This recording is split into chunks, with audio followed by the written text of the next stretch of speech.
একজন মানুষের জীবনের যখন সকল সম্ভাবনা এবং প্রত্যাশার দরজা বন্ধ হয়ে যায় তখন সে হতাশ হয়ে পড়ে, তখন সে দ্বিধাগ্রস্ত হয়ে পড়ে।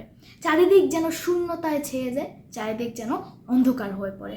তবে তারপরেও নিশ্চিত জানবেন যে আল্লাহ রাব্বুল আলামিন আপনার জন্য কোথাও না কোথাও একটা দরজা খুলে রেখেছেন। কারণ আল্লাহ রাব্বুল আলামিন পবিত্র কোরআনুল কারীমে সূরা দোহাতে বলেছেন যে নিশ্চয়ই তোমার আগামীর দিন তোমার বর্তমান দিনের থেকে উত্তম হবে এবং নিশ্চয়ই তোমার প্রতিপালক তোমাকে খুব শীঘ্রই এমন কিছু দেবে যাতে তুমি খুশি হয়ে যাবে, সন্তুষ্ট হয়ে যাবে। সুবহানাল্লাহ।